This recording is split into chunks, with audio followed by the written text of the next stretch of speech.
The Shrek metaverse. The Shrek metaverse.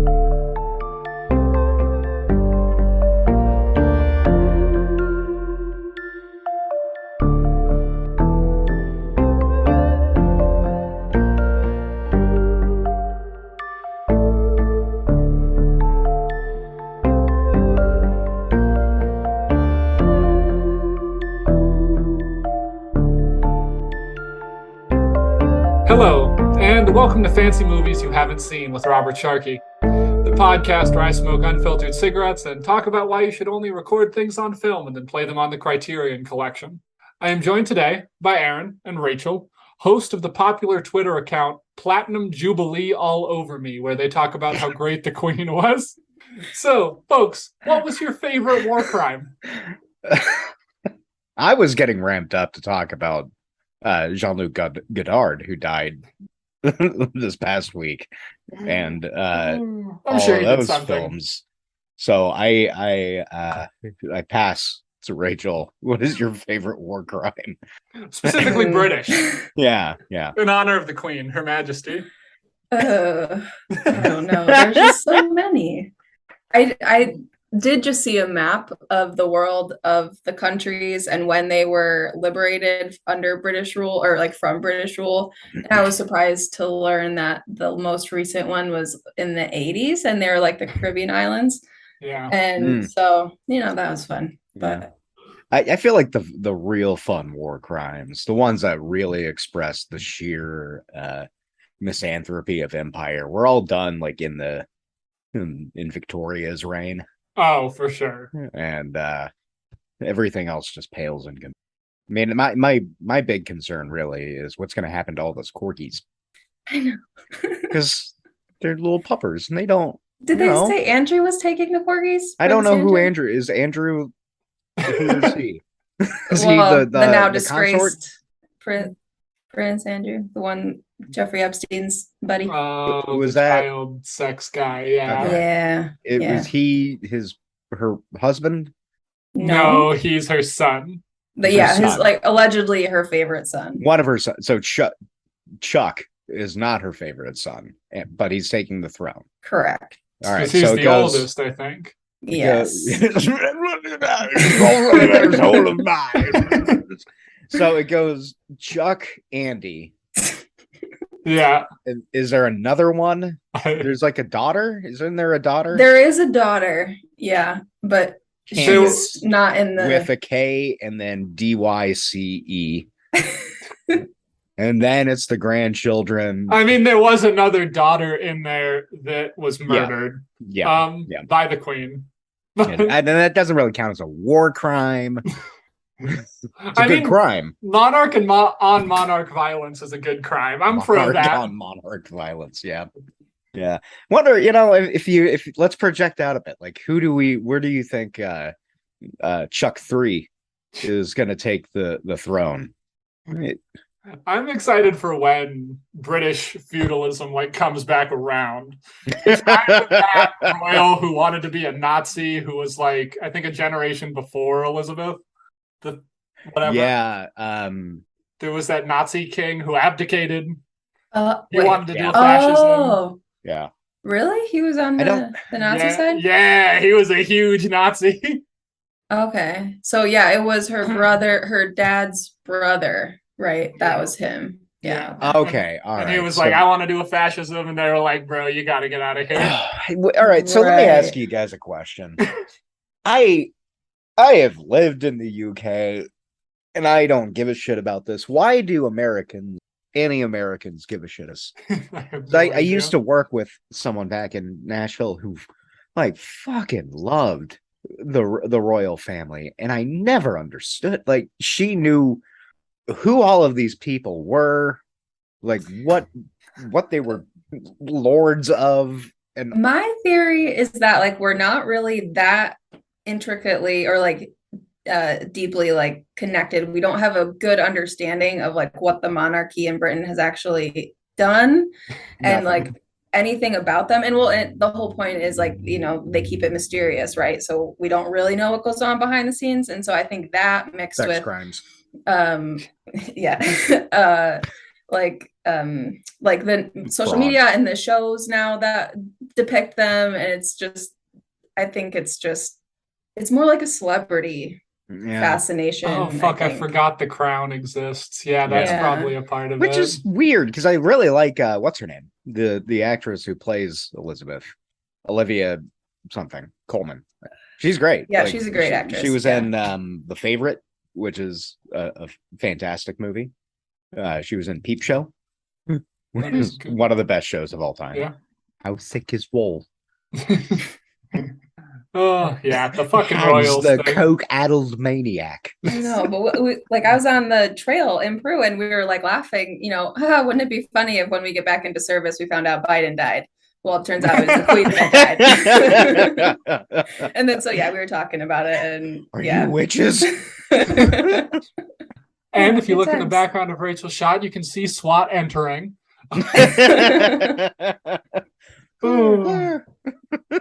Yeah, I have sworn to never wish upon things while backpacking, because I went backpacking in March of 2020. Okay. And I was gone for a week. And when it first started, it was like, we had our first COVID case in the US was the week I went backpacking. And for the week I was gone, we were all in the woods joking, like, what if everyone's fucking dead from COVID when we get back? And then we got out of the woods and we turned on our phones and the news was like, everyone's dead. Don't leave your houses. Yep. And we had emails from our work that was like, never come in again, fuck off, go die. And it was like, wow. This got real. Yeah, I'll do you one better. I've just sworn never to go backpacking. Aaron Simon's drive to turn all trees into delis.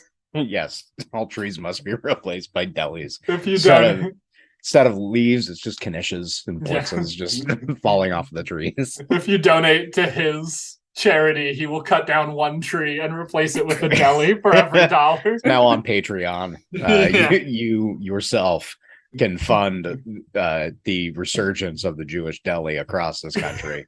For too long have we been cast under the shade of innumerable Panera breads. Oh God. Bomb a Panera bread and turn it into a Jewish deli. That's my pitch. Yeah, where you have to fight to get to the front of the line to get your bagel, and the bagel person is screaming at you. Exactly. It's what we deserve. When was the last time I went to a Panera? It was in Nashville. Yeah, so over 9 years ago. That's because they don't allow the Jewish in Nashville. The Jewish. There was, I don't know if it's any good anymore, but there was a good deli in one of the areas of town that was pretty good. Was there? Yeah, they stopped serving pickles though, so they're rich traders. Yeah, exactly. I mean, they served them, but you had to ask, and they didn't just have them on the countertop, tabletop, whatever. Those motherfuckers. Yeah. So this is a podcast about delis, right? Yeah. This is actually The Right Can't Read, a podcast about how conservatism is the opposite of art, so they have to steal left-wing culture. Well, that's pretty good. Can we use that? Yeah. Going forward? All right, I'm not going to do that. So today we're taking a break from our normal discussions of Nazis, fringe politics in a specific mid-major American city, or the supple characters of Star Trek Deep Space Nine. Our three mainstays. They got good lobes. They do. To instead discuss the greatest movie ever produced, Shrek. Uh-huh. A piece of art so impactful that, to this day, it is still popularly known as the most important thing to happen in 2001. Wait, was it a 2001 movie? Yeah, it was. Really? Oh, shit. All I remember about the background of Shrek is that it was going to be Chris Farley. Yes. Really? Yeah. And then he died. So it was not Chris Farley, and instead it was Mike Myers. Wow. Yeah. I was thinking about Mike Myers earlier this week. He had the bit with just the Jewish gossipy woman where it's just it's like, I'm verklempt. Discuss amongst yourselves. Peanut is neither a pea nor a nut, and they just do that face for a little bit. It was pretty funny. Aaron is racked by the COVID brain. No, I don't have COVID. I have booster. It's the same thing. Bill Gates. I mean, it is COVID COVID. and both the It booster. is COVID. So I mean, it's just I got the COVID. Yeah. Which doesn't exist, of course. It's all fake news. Yeah. So, listener, I hear you shriek. What is there left to say about Shrek? Why would we ever need to discuss a movie whose brilliance is so well established? You yell into the artistic void. That's why we don't. We don't have to. This is a very short episode. I'm sorry to tell you that we have a traitor in our midst. It is not Rachel. Rachel is a reasonable and likable human being who has not been turned into a joyless Skeksis through the ravages of the Criterion Collection. Our traitor is Aaron. I was watching a movie on the Criterion Channel just this morning. You were. It was a movie called Blue Collar with Richard Pryor. It was great. That is actually a very good movie. Yeah. Aaron is the Brutus who wants to kill our big green swamp son. He is the Judas who would sell Donkey to Farquaad for a few pieces of silver. This is turning into I don't like this. He is our Dan who has been the gossip girl all along. What? Oh, nice. I don't get that one. It's because you haven't seen Gossip Girl because you have a membership of the Criterion Collection. Oh, meta joke. I knew you were going to not get that one and then say something about outside another joke lined up. I'm so fucking good.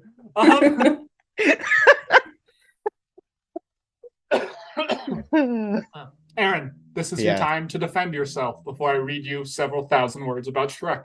Jesus God. It's a fine movie. I watched it when I was a kid and maybe like once or twice. And that's it. Is the first one the one with the cat, or is the cat in the second one? Cat's in the second one. All right, so I watched the second one too. I just watched the second one. Okay. And that's it. I have no feelings really one way or the other on the movie. I am perplexed, however, that it is an icon among the youth who seem to have the same attachment to it that I have to fucking Rocco's Modern Life or something. But unlike you, I will never slander Rocco's Modern Life. No, I love Rocco's Modern Life. And you're saying that I slandered Shrek by saying that I have no opinions really one way or the other on it. Exactly. Okay. Thank you for your Shrek analysis, Aaron. Yeah. In this essay, I will prove that you are a liar and a fool. I hope that you have been studiously taking notes of what I have said about Shrek throughout our entire friendship, and it's like you just put a dossier on the table. Exhibit 1 of 732. Each one just meticulously marked with how drunk I was during making the statement. Yeah. This is my Roy Cohn moment where I have vivid details of Shrek-based traitordom and out you to Congress.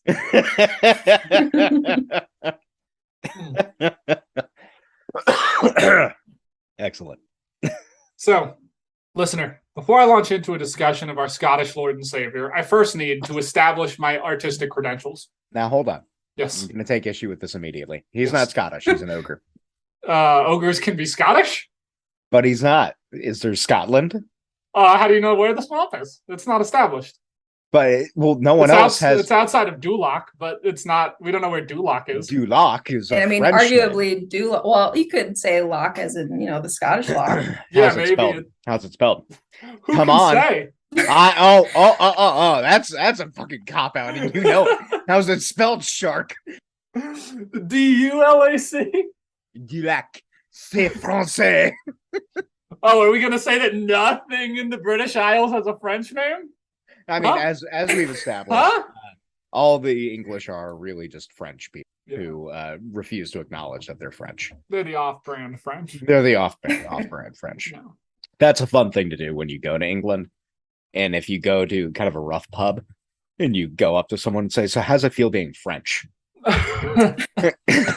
It's a fun joke. Everyone loves it. They will laugh and you'll have a bunch of friends. And travel tips with Aaron Simon. Yeah. Just like you should call Scottish people English, and they'll also think that's hilarious. Same thing with the Southern Irish people. Yeah. Well, you speak English, so that means you're English. You're hauling. That's the thing I really hate about fucking American people loving the Queen is like, we've done one good thing. We did one good thing as a country, and it was try to kill those fucking people. And you're going to take away our one good thing? Yep. All right, so we're done then, right? So I'm establishing my credentials. I, by passion and education, unlike Aaron, am a scholar. Oh. But I'm not just any scholar. I am a scholar of the great works of philosophy and literature. I am a classics major, which, if you ask any classics department, is the smartest of all of the majors. If you ask anyone who's not in the classics department, it's a bunch of just fucking assholes you don't want to hang out with at a party. In fact, if you ask some members of the classics department...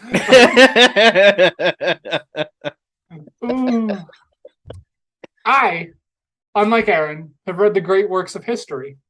I have journeyed deep into long-forgotten temples of literature to revive the ancient secrets buried there and bring them back for your witness, listener. I have done the hard work. One does not become a classics major because they take art lightly. No, one becomes a classics major so that they can be forever superior to scum-sucking genre fiction readers. In short, listener, I have done what Aaron Simon is afraid to do. I have lost my place in the script. Oh, you fool. I have done the work of learning what makes a piece of art truly timeless. I know why people still read Homer, Plato, and the Aeneid 2,000 years people later. Read Homer. I mean, The Simpsons. If you put on closed captioning, you're reading Homer. You're the worst. It is this secret knowledge that makes me truly able to explain why Shrek is a work of art that will outlive Aaron's petty modern criticism. Okay. Now, with that out of the way, there is one Shrek caveat that needs to be said at the beginning of this discussion. Not all Shreks are made equal. But there's one Shrek, right? There's how many? Is Fiona a Shrek? Is no, Shrek, there's only one Shrek. There's one Shrek. No, hold on. Is Shrek the term for ogre in this not France? No, because they say ogre. But what if it's in translation? So, like, you know how sometimes in Star Trek Deep Space Nine, you have like the Ferengi talking to each other, but it's in English, but they're really speaking in Ferengi. So what if he's talking in ogre, and what you really hear is Shrek whenever he says? Moving on from that, I refuse to acknowledge that as a possibility. Wow. There are too many damn Shreks in this swamp. Oh shit, she's turning into a Shrek. It's like how vampires are you can call vampires Draculas. Too many Draculas. Too many Draculas. Oh, my new children's book out soon. Too many Draculas. Too many Draculas. And it's just one of those conservative children's books about how you hate like a whole group of people through an analogy. Yep.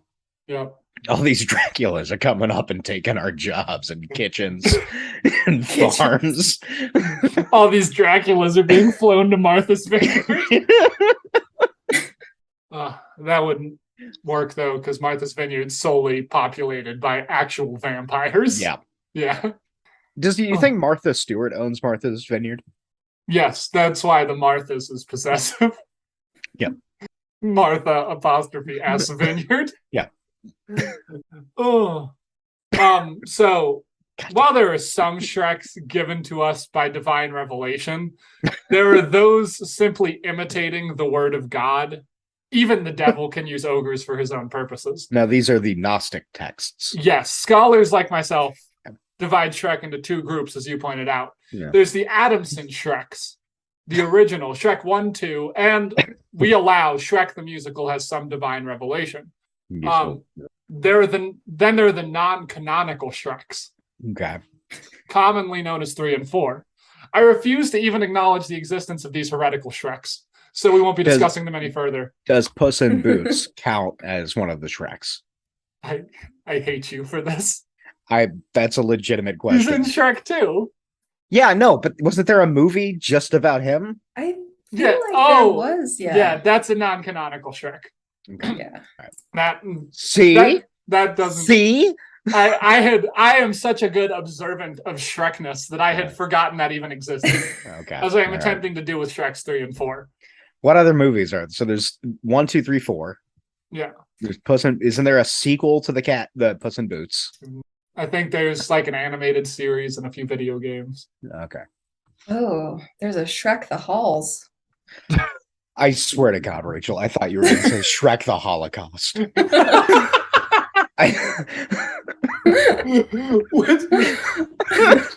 I was like, oh no, what else is there? Describe to me the plot of that movie in 100 words or less. It is a not even well-intentioned attempt to explain the events leading to and of the Holocaust.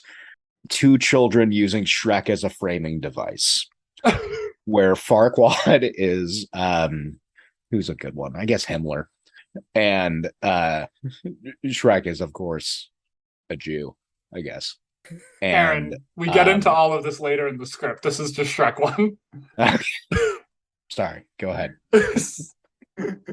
Ooh. So no Shrek the Holocaust. Yeah, no Shrek the Holocaust, no Shreks 3 and 4, no Puss in Boots. We're not animals here. Okay.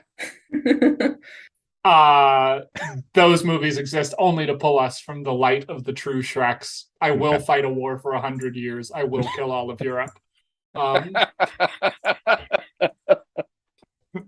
What? Didn't think I get to make a Martin Luther joke about Shrek? Well done. Classics, mate. So does this make you like the Catholics in this point? At this Yes. point? Or? Okay, Yeah, you're the Catholic. You're the Catholic Church. I am. All right. Well, it hasn't been accepted as a religion, so I look at myself as more like Saint Paul. I'm like, or maybe even Augustine. I might be the Augustine of Shrek. Okay. I'm exposing the true nature of Shrek's spiritual brilliance. Sure. Carry on, please. Okay, so we're now out of the more heavily scripted portion. So, oh God. Yeah, we're now just freewheeling, discussing my Shrek thoughts. Now it's just gonna go fully off the rails. So jump in whenever you'd like.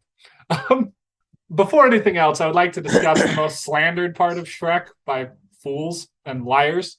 The soundtrack. All I remember is All Star. It's fucking awesome. I liked that show a lot, or that, God, I liked that song a lot when it came out. And I got a lot of fun memories of that album. Like the one it was on, it was Space Room. Was that the name of it? I think it was Space Room, but it was pretty fun. Like it was at this point though, the only reason that who is it? That's Smash Mouth. Yeah, Smash Mouth. The only reason that they are still culturally relevant, mentioned in any way, is because of Shrek. Well, I think the reason I knew about that first, I think, was Mystery Men, because that song was in Mystery Men in the same context as Shrek, where it was like just thrown in at the end of the movie for some reason. Like that record label did a really good job of pairing it with movies that were coming out. Mystery Men, if you have not seen it, is a fantastic movie with Ben Stiller, Janine Garofalo, the serious actor William something that everyone likes, and he's a good character actor, but his name escapes me. Excuse me, the guy who does all the voices for The Simpsons, whose name escapes me. Good Jewish man. And then there's the dude who plays the superhero. He's another guy that people know, but his name escapes me. And then the guy who plays Casanova Frankenstein is a good actor whose name escapes me. I cannot recommend getting your booster shot and then recording a podcast episode the day after enough. It's prime mental territory. Just like he's the English guy, but he Jeffrey Rush. That's his name. Yeah. Nice. Yeah. Famously Captain Barbosa. Yeah. Yep. But great movie. And at the end of the movie, they throw in All Star as the heroes are walking away arguing about their name. And it's because of that movie that I started writing. Kind of. Not really. But I for a long time the thing I wrote was a stupid series of stories about superheroes in Texas.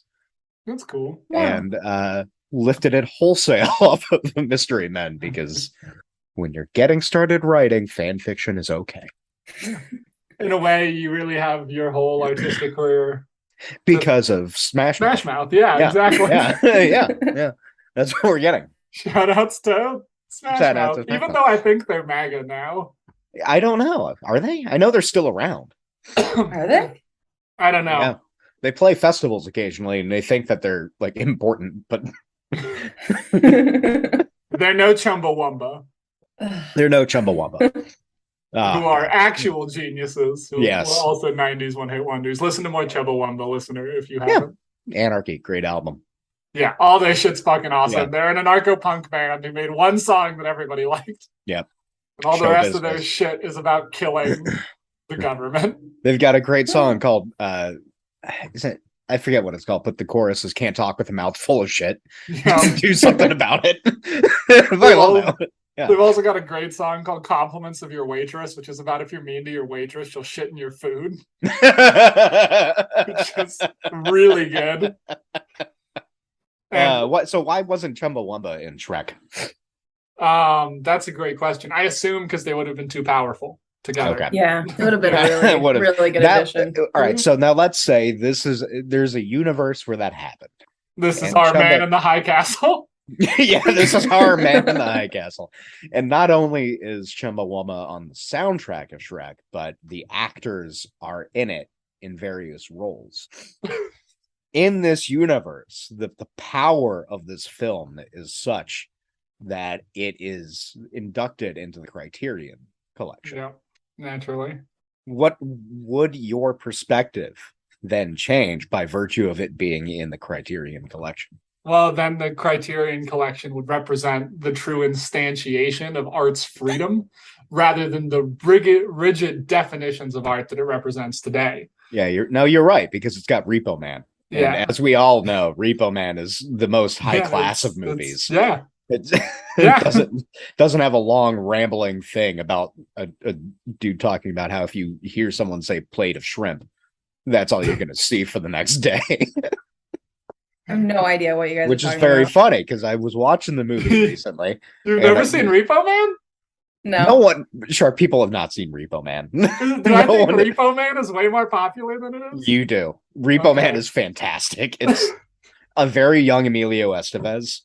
Oh, okay. And the plot is just kind of meandering and rambly, but it's one of the most punk movies ever made. Like, the Circle Jerks have several cameos in it as like a shitty lounge band. Circle Jerks were a LA punk band. Iggy Pop did the theme song. Yeah, it's really good. All right. Yeah.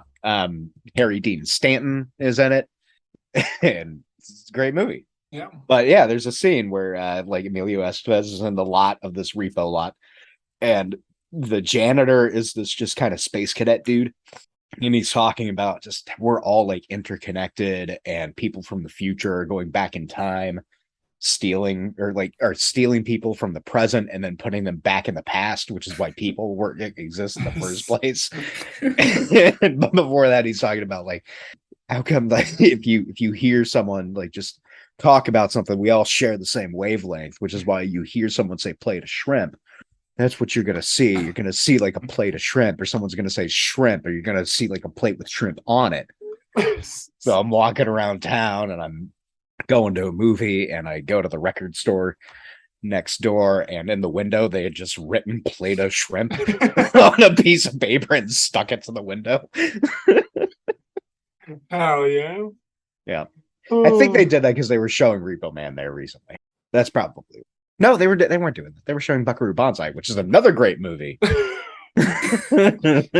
When I was young, when I was like first getting into movies, I watched Repo Man and The Running Man in the same week. And my brain forever crosses the plots of those movies into one movie, no matter how often I watch them.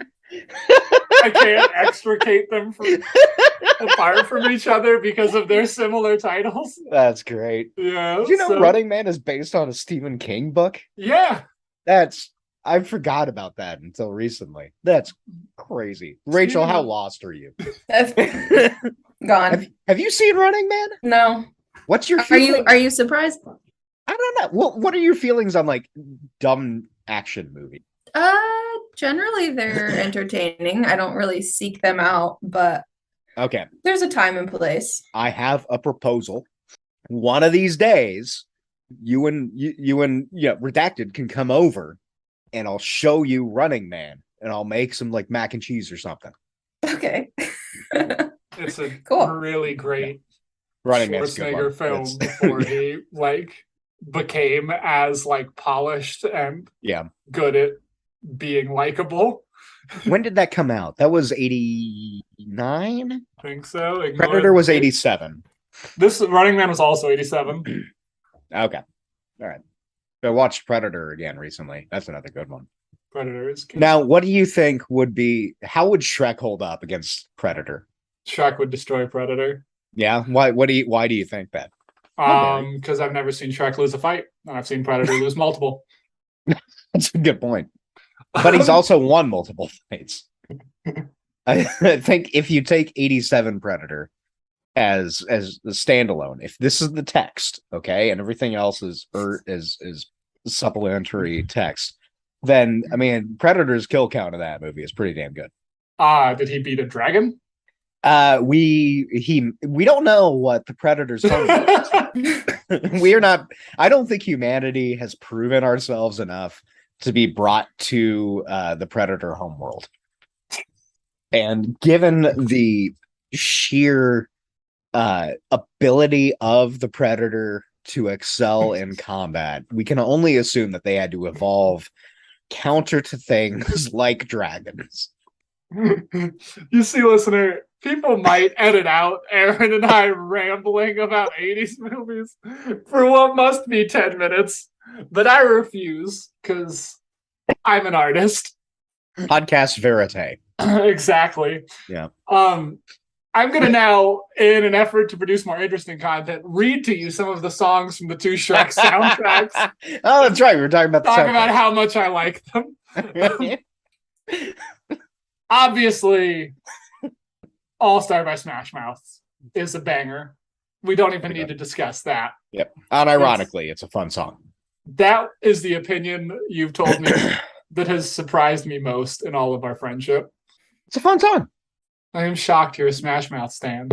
I wouldn't say I'm a stan. I think like they have, again, that album, I think it's Space Room, is pretty good. Like it's a fun poppy rock. And it's like no matter where it is, no matter where you are, no matter when it comes on, you're just like, yeah, you start jamming. Yeah. It falls firmly into the Toto by Africa genre for that reason. Mm-hmm. Yeah. Slightly higher. Yeah. Slightly higher. Like I don't like either of those songs, but I love them whenever they come on. Yeah. Like you would not I would not go onto music.youtube.com and search for All Star or any of like Smash Mouth stuff, but if they're on, I'd be like, I will enjoy it every time. Yeah. Now, counter to what my enemies will tell you, I do enjoy fun. You're a man of the people. I am a man of the people. That's what everyone says about me. I have very popular opinions. Yep. It also has "I'm a Believer" by Neil Diamond, which is another banger. Wait, but it's the Smash Mouth. I thought it was Smash Mouth version. It is the Smash Mouth version of by Neil Diamond. Yeah, Neil Diamond. I thought that was the Monkees. That he was the original. I thought it was Neil Diamond. It's the Monkees. No, it's Neil Diamond. It was written by Neil Diamond, recorded by the Monkees. Oh, wow. Interesting. I did not know that. Yeah. No, I feel like the Monkees have this. I keep seeing occasional opinions filter through the horror of Twitter about like how the Monkees are actually pretty good and subversive. Wrong. I have not dug into it. I remember having one of their albums when I was a kid, but that's it. God, I'm gonna have to look that up now. So you are. Well, wait. Monkees didn't. What's the one? I love the colorful clothes you wear, and the sunshine filtered through your hair. I don't think I know any of their songs. Fuck. It's I'm Good picking up vibrations. good No, that's the the Beach Beach Boys. Boys. That's the Beach Boys. All right. Yeah. How dare you slander those dear That's- friends of Charles Manson? Only one of them, I guess. But Wait, can you say that one of the Beach Boys was a follower of Charles Manson? no, they were just buddies. The drummer of the Beach Boys hung out with Manson. Manson wanted to be like a music guy. His songs aren't bad. They're not great, but they're not bad. Like, who's the guy who tried to kill Reagan is now like trying to reinvent himself as a singer-songwriter? I don't know, but I'll buy his record just because he tried to kill Reagan. He's on Twitter. Robert Evans occasionally retweets him. Oh, I wish that man the best. Cash out in bio. Like Wow by Leslie Carter also Don't slaps. Remember that one. Mm-hmm. Best Years of Our Lives by the Baha Men. The Baha Men. Wait, wow. I know that title. Best Year. Isn't that a Who song? I have no idea. I only know the Baha Men version of it. Song is a song recorded by Modern Romance. Oh, okay. No, I'm thinking of something else then. I'm on My Way by the Proclaimers, also a banger. That's great. And the Proclaimers are fucking great. Like, yep, go pick up fucking awesome. Yeah. You get a second cover of I'm a Believer, this time performed by Eddie Murphy as Donkey, which is something we all needed. Yeah, I remember that. Yeah. Yep. And of course, the Leonard Cohen song Hallelujah. Yep. That's like that. So what do you think about that song as like wasn't there like some awful fucking trailer that had a very, very morose version of Hallelujah? Yeah, it's the Rufus Wainwright version. Yeah. I think there's some other one that I'm thinking of. But yeah, no, I mean Cohen's good shit. Yeah, Leonard Cohen is, as Aaron would say, a good Jewish boy. One of the kings of the Jews. Yeah, Leonard Cohen. Yeah. Like every good Jew, he becomes a Buddhist. And like every person I really respect, he gets all his money stolen from him and dies in poverty. Oh. Which is only sort of a joke. Last album was really good. If you've listened to that. No, it was very good. Leonard Cohen. Yeah. And Rachel, what are your thoughts on Leonard Cohen? So we don't have to keep talking about Shrek. I don't really know much, if at all, about him. So we should just move on. Sorry. Yeah. Shrek almost won best soundtrack. But it lost out to Oh Brother, Where Art Thou? Because the Academy is a bunch of fucking hacks. Oh Brother, Where Art Thou's really fucking good, though. But do you remember the soundtrack? Yes. Oh, all right. It has Man of Constant Sorrow. And it has I Went Down to the River to Pray. Won't you play me over for another year? And neither of those are as good as the Shrek theme. I don't even remember the theme. I remember all the pop songs. You'll remember the theme if you hear it. You say that, and you're probably right. But Oh Brother, I mean, all right. So that argument doesn't matter because Oh Brother, Where Art Thou repurposes a bunch of old folk songs. Yeah, I like that one more. The Shrek theme is one of the most iconic pieces of scoring. I'm gonna listen. Okay. To it. Yeah, I'll give you a moment to look out the Shrek theme. You could just like splice it in, and then we get sued for copyright. Yeah, that's I've always wanted to be sued. Yeah. So. All right. Let's fairy tale. What's the theme? What's the title of the theme? Jesus God! The second track is Ogre Hunter's Fairy Tale Death Camp. Oh my God, that's awesome. Horrifying. That's really funny. Holy shit, that's intense. I don't. It's the one that plays over the title credits. The storybook thing. Yeah. Oh, yep. Okay. And it is used and there's so many variations, and they change the keys around. They do so much stuff to it throughout the entire film that it makes fucking Williams look like a hack. It's brilliant. Sounds fine. Brilliant. Okay. Rachel, thoughts? Just another act of genius in the Shrek Bullshit. world. That your face Thank you, Rachel. Rachel. That. Your face indicates that you are just doing this to betray Aaron Simon. Thank you for your wisdom. The soundtrack of Shrek 1, objectively a banger. Possibly not as good as the soundtrack of Shrek 2, though. That's what I was going to say. Shrek 2 is just what do we got? Tops. Shrek 2 has Accidentally in Love by the Counting Crows. It has Holding Out for a Hero, which is one of the most underappreciated songs of all time. Bonnie Tyler's the best, the action sequence during that song in the movie also is perfect. Yeah. It has Changes by known fascist David Bowie. Still a good song, though. That's so great. What? Known fascist David Bowie. David Bowie was an actual fascist. He was pro-fascism. What? Yeah, he talked about how great fascism was and how Margaret Thatcher should kill striking workers.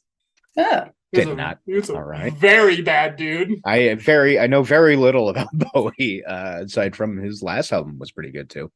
But he's Nazi adjacent. Okay. Interesting. Funky. I saw some horrible thread on Reddit about David Bowie. Yeah. And one guy was like, "Oh, he was apolitical." And that Absolutely should be an indicator that he's probably bad. Yeah. All right, I'm gonna have to read about that. I did not know any of this. Me either. Oh, it's got Tom Waits. Yeah. All right. Here is David Bowie, quote, Adolf Hitler was one of the first rock stars. Jesus Christ. Wow. All right, here we go. This is how our podcast becomes big. The description of this episode is just going to be me typing in David Bowie was a fascist over and over and over again. Well, the people need to know. How come no one talks about this when they talk about how great David Bowie was? I never remember when he died and everyone was just rending their clothing and gnashing their teeth and being like, David Bowie taught me that it was okay to be weird and strange. And everyone said the same thing and was just really performing all of their sorrow. And yet not a single fucking person said a goddamn thing about Lemmy when he died. Yeah, Lemmy, someone we can all actually respect. Yep. Just a man who's fried his own brain after probably, I don't know, by the time he was 21 with vast amounts of cocaine. Which is really the only revolutionary thing you can do. Shout outs to friend of the pod, cocaine. Yeah, David Bowie also said, quote, I believe Britain could benefit from a fascist leader. After all, fascism is really nationalism. When was this? I'd be curious if you can April 1976. No, that's something else earlier. He also had Nazi memorabilia in his luggage on a trip. Well, we've established, we talked about this in the metal episode, and my hero Lemmy had a whole lot of Wehrmacht shit, so I'm not gonna pass judgment on that one. Yeah, but okay. Is there did anyone talk to him about this later on in his life? I wonder. I don't know. But yeah, he is a Nazi sympathizer. Interesting. Bad guy. Huh. He also, to some extent, said bisexuality was a career move for him, which is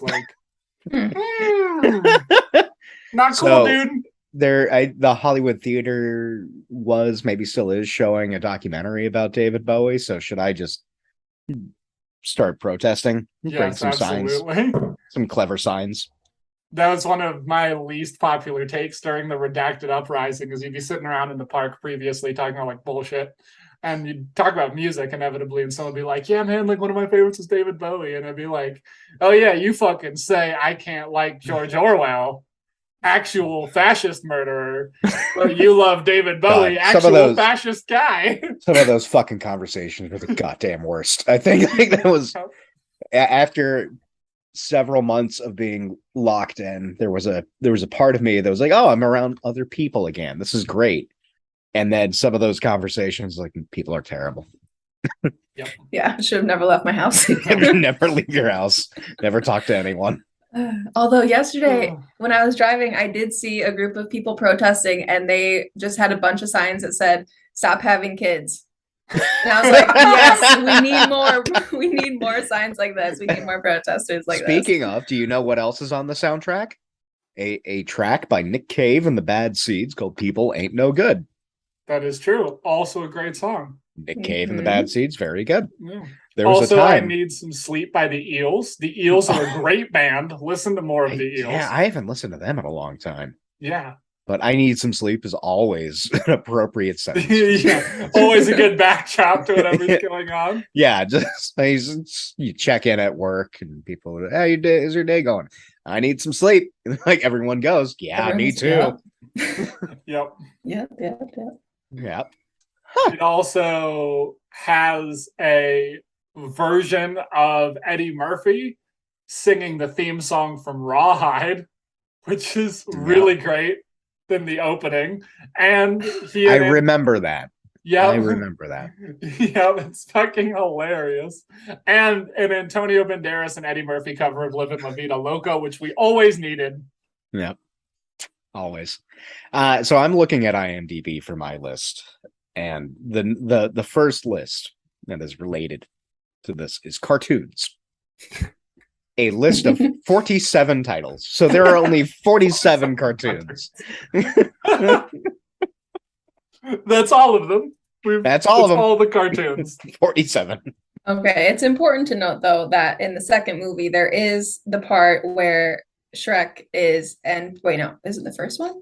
Maybe it's in the first one when they're entering Duloc and they get sung the Welcome to Duloc song. Oh, we're gonna get very into that song in a few minutes. Welcome to Duloc. We're all French. Welcome to Duloc. We live in France. Welcome to Duloc. We eat snails. Yeah. I know that song. Yeah, we're going to be talking about that song in particular later on in the pod. Yeah. The Welcome from Duloc song slaps. Yeah. So the soundtrack is fucking awesome. And Shrek the Musical is way better than it has any right to be. If you haven't seen Shrek the Musical, see Shrek the Musical. Don't. There's so much more that you could be doing with your life. Have you ever seen Shrek the Musical? No, because it's a musical. And it does not involve Jews. You like the producer. It does not. Involve yeah. Shrek. Aaron is a hardline musical Zionist. Yeah, exactly. My musicals only involve the state of Israel. These were only written and produced by Jews. They're not about Jews.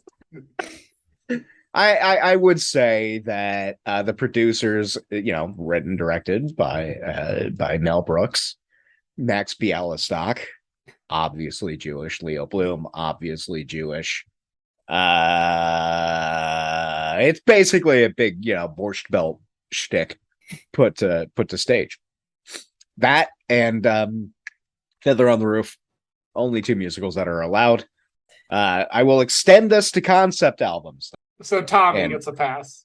Tommy gets a pass. What's a concept album? It's like it's an album with a distinct theme running through it that has either just kind of an abstract theme or a specific theme. So like that's Tommy, completely different than a musical, Aaron. It's similar though. No, I'll stand my ground there. I'm sorry, but Your Honor, I have a point of evidence in the Devin Townsend concept album Ziltoid the Omniscient. One character says We've now ended the podcast where Aaron gets even too niche for me. Where he says, I'm not going to help you. By the way, I hate musicals. So thus, this album, Ziltoid the Omniscient, is a musical. I rest my case, filibuster. The greatest of all concept albums comes from Jefferson Starship. Which one? Jefferson Starship's concept album. Oh my god, how am I forgetting the name right now? That's a weird title. About the starship. Holy shit. That's the Starship. Holy shit. Fuck me. We're gonna edit this out so I seem smarter. Oh my god, I can see the album cover. Well, yeah, it's probably got like a UFO or some shit because it's. Fuck you. It's a great concept album where Jefferson Starship tells the story about a group of people leaving Earth, facing ecological disaster, who need to rise up as the working class and kill the bourgeoisie who are trying to get on the starship. And they free themselves from the earthly bounds and go on a seed ship to another galaxy after killing the oppressive regime. Okay, cool. Great fucking it's a fair wind that blows against the Empire, is what it's called. Okay, so it's a Star Wars musical. No. So much better than Star Wars. Don't you fucking say that. You watch your mouth.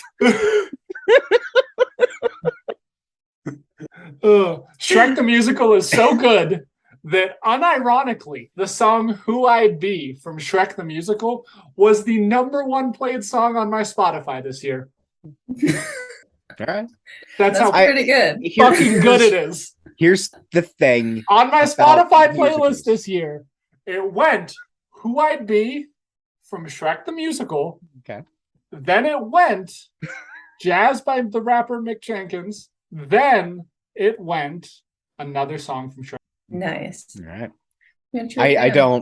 I part of me wants to use Spotify so I can I can play along with the metrics game, but I just don't like it. And when I first started using it, they required you to have a Facebook account tied to it, and now I can never remember my fucking passwords to it.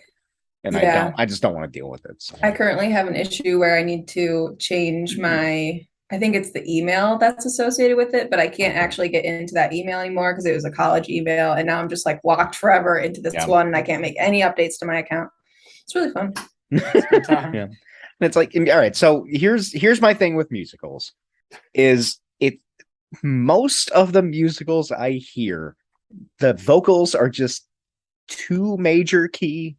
It's just clean singing to an absurd. It's fine. It's fine if you like it. That's wonderful. It's not for me. Well, let me tell you something about the song "Who I'd Be" by Shrek in Shrek the Musical. You're not gonna like it. Huh? You're not gonna like it. Okay. It is all of those things. All right. It is the most Broadway song I've ever heard. It's a thing I got with Broadway stuff. It's a breathily sung song about an ogre who wants to find his place in the world. And it unironically slaps. But I'm on edge every time I hear a breath singing. I mean, I get it though. Now that I understand your viewpoint about why you hate musicals, I get it. It's just a different type of singing. It's not for me. Sure. It's not for me, and it's fine.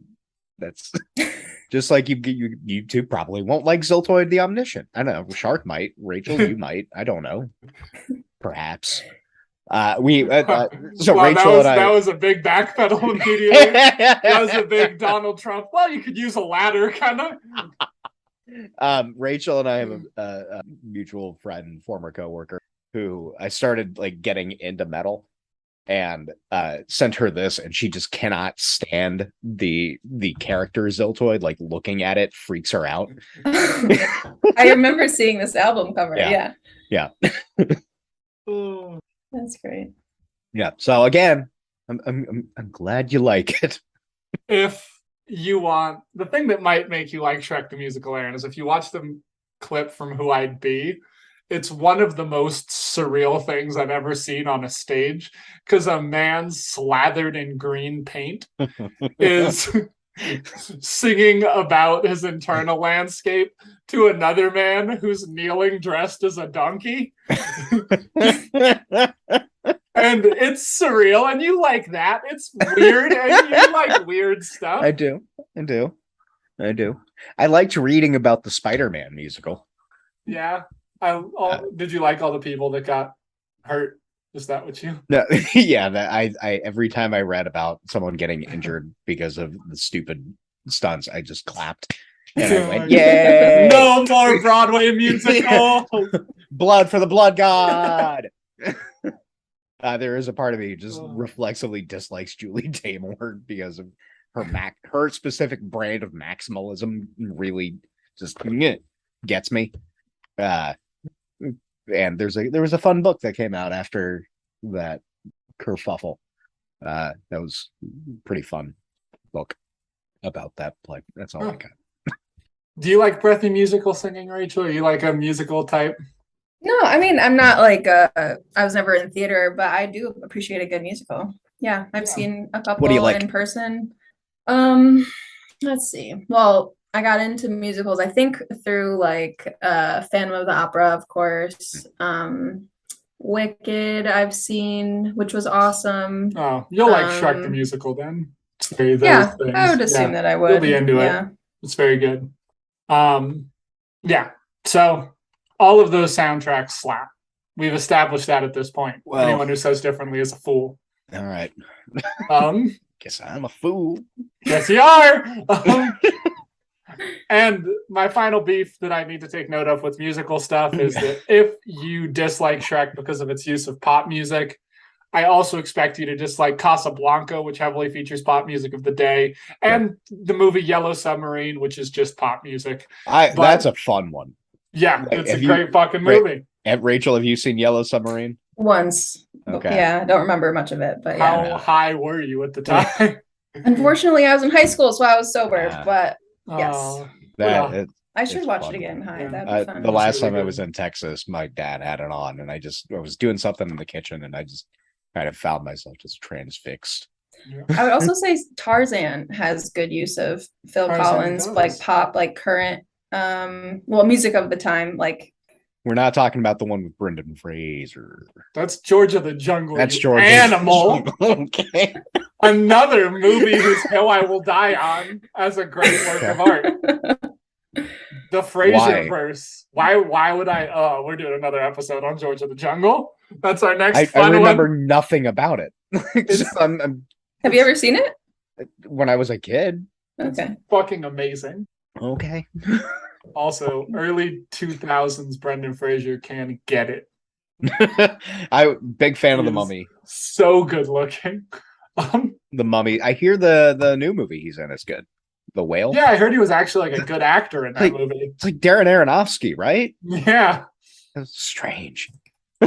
I saw someone throw up on Twitter like Brendan Fraser's in, I think it's Darren Aronofsky. It's some director you wouldn't expect. And it was like Brendan Fraser's in a Darren Aronofsky film. We've crossed the point of believability in this timeline. Which is correct. I remember when Aronofsky's version of the Noah story came out. Awesome. And I never saw it, but the evangelicals were enraged by it.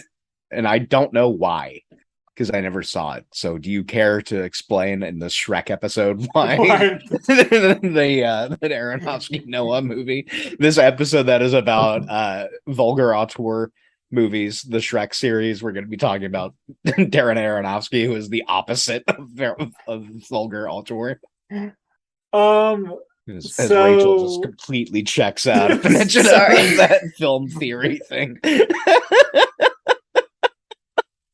So it was like a movie that tried to make Noah like a real human being. Okay. And not some weird biblical person. And it doesn't really mention God all that much. Okay. So people were like fucking livid. Noah was the drunk one, right? Like the waters receded, and the first thing he did was got blitzed.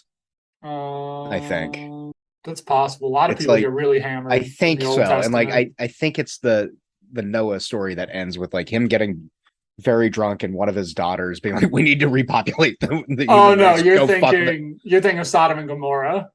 And no, hold on. No, because that's how it goes. Sodom and Gomorrah. It's my favorite Bible scene ever, and everyone forgets it exists. Sodom and Gomorrah gets burned to ashes, and Lot and his daughters escape, and they're in a cave. And then his daughters are like, "Everyone's dead. We don't need to verify this. We need to get our dad really drunk and then rape him." It's like, what? All of these fucking sites are goyish. There we go. Chabad. All right. And no, Shem and his descendants. God damn it. Okay, yeah, I think I'm conflating it because he got drunk and his sons covered him up because he was naked. Oh, yeah. Okay, that's not. Yeah, he got drunk and was naked in front of his kids, so they covered him up. He got drunk and he was naked in front of his kids, so they had sex with him. Yeah, a whole different Bible thing. Yeah, conflating it. Oh yeah. Bible moving on. studies with Shark and Aaron. Dude, that's a podcast I would love, is just like page by page go through the Bible and be like, this is the craziest fucking thing you've ever read in your life. Because it is the craziest fucking thing you've ever read in your life. It's multiple people working on it. No one's talking to each other when they're writing these stories. No. There's like a one-off scene that I'm addicted to where someone's in the desert and an angel comes and he's like, hey, angel. And the angel's like, we're going to fucking wrestle. And he's like, what? Oh, yeah, that's that's Jacob. It's awesome. And then he wrestles the angel. Yep. Why the fuck is that in there? Yeah, so the name Israel is like wrestles with angels. Why the fuck is that in there? Well, all right. So, I mean, the metaphor here is the nation of Israel, the Jews, wrestle with angels. We have to, like, part of the thing about Judaism is you have to struggle with, like, how do you bring this text into life and work with the lessons in it to make your life work while adhering to the lessons in the text. And like metaphorically, that's wrestling with the angel. Huh. It contributes nothing to the narrative arc of that portion of the Bible, though. Well, sure, but there's a lot of that in in the Torah. It's I'm just saying, like if you try random fucking excursions if you tried to get the Torah published today, they'd be like, absolutely not. You got to cut a bunch of this shit. Yeah. Editors would pass on that immediately. Yeah. Look. Moses, if that is your actual name and not a pen name, you got it. This is a weird blend. You have like murder mystery, you have sci-fi, you have horror, you have like Southern Gothic elements in here. Pick a lane, Moses. Yeah, if you could just make this more easily identifiable as a genre, the reader needs something to latch on to. Have you considered turning this into a young adult book? I just don't see this getting popular in the right markets. Yeah, we need a 4-quadrant hit that's going to be picked up for movies, okay? This is not it. We love the misogyny, though. That has to stay. Yeah, that's going to stay. Some of the themes. Okay, yeah. So the score of Shrek is good. Oh, yeah. Next, not really worth noting, but the animation rocks. It was great for the time. It holds up today. Yeah. It's good animation. Pretty stylized, and that's the way that you want to go with animation, because otherwise it's going to get dated real quick. Yeah. And like, I just watched all of them. It still holds up. It's very good. You said that's like an annual thing that you do. I watch Shrek once a year. Yes. My annual thing is I watch Tombstone once a year. Oh, that's a good one. Tombstone's very good. Tombstone is good. I go through like a mental health crisis approximately once a year. And when I do that, I watch Shrek, I watch 2001's The Mummy, and I watch Wild Wild West, because they all make me feel better. Yeah, comfort movies. I get that. Yeah, that's important. There's nothing like watching Will Smith fight a mechanical spider to really make you feel better. A Confederate mechanical spider. Yeah. I remember when that came out, and that was one of the first movies I remember walking out of being like, I don't know how I felt about that. I think I liked it. I don't know. When did that come out? That came out, I think it was the early 2000s. Yeah, 99. So I saw that when I was 12, I guess. Maybe 11. Yeah, I remember. Huh. It's very good. Kevin Kline. Without being good. Kevin Kline's great in it. Yeah. Yeah. Okay. Speaking of casts of movies, the cast of Shrek and Shrek 2 are both unimpeachably awesome. Eddie Murphy is great in it. Mike Myers is great in it. John Lithgow is fucking incredible. John Lithgow does not give a bad performance ever. Yeah. Just saying again, Adventures of Buckaroo Banzai. He's in it, and he bases his character off of Mussolini. Oh my god. Vincent Cassel rocks in the whole film. Wait, which one is he? What's his character? Vincent Cassel in Shrek plays... So Vincent Cassel, Aaron, you probably know him from... what movie would you know him Black from? Swan. Yeah, he's great in a lot of stuff. In Shrek, however, holy shit, he plays a few things. He plays... It's really good that you found that Robin plugin. Hood. Yeah, so that I can make myself seem smarter. Yeah. Eastern Promises, he's in that. Yeah. He plays Robin Hood, and he's great in Shrek. Oh, right. he is good. Yeah, I love him. Yeah, Yes. he's very funny. Gay Robin Hood. I'm is sorry, awesome. he is Monsieur Hood. Yes. Because Monsieur they're in Giving more France. credence to this being fucking France. Yeah, Like I I said- always remember, like, sorry, I was thinking about Cameron Diaz. Like, She's great like, in this. she's great, yeah.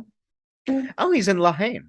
What were you gonna say about Cameron Diaz, though? I don't know. I remember like being a little bit sad when it was her when the movie first came out, but then like, you know, she did a good job, and I just kind of forgot that I didn't really like her in the first place as Fiona, but came to love her. Yeah.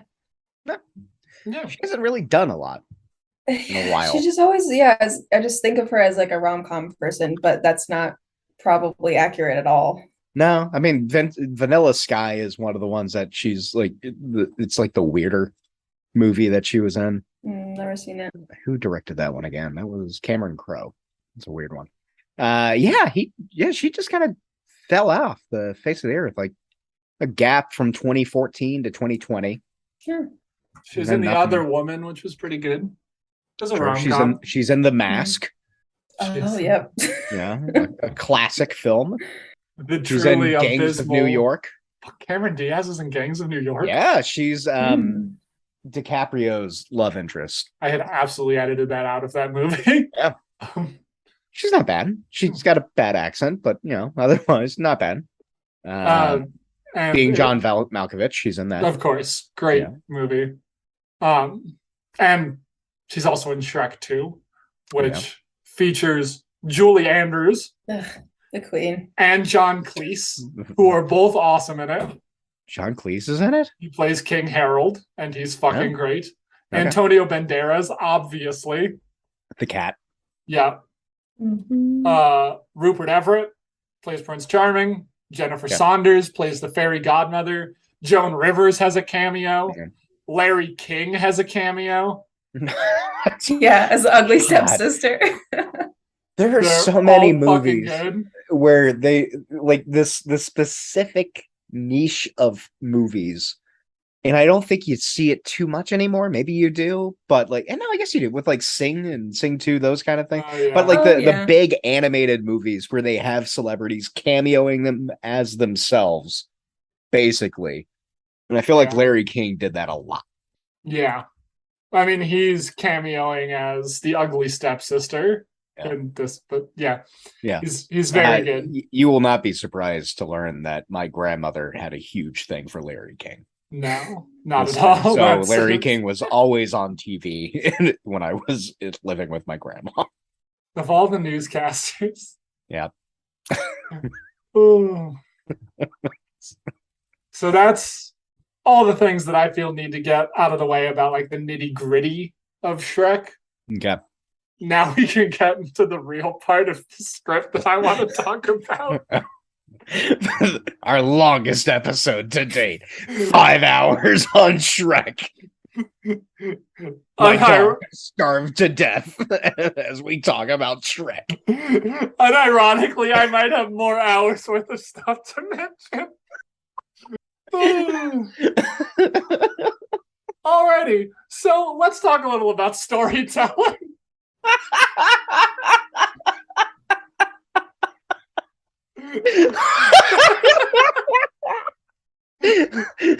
Rachel's sitting there. Oh, I got the house to myself this week. I'm having a great time. I'm going to talk about 8 hours of Shrek today.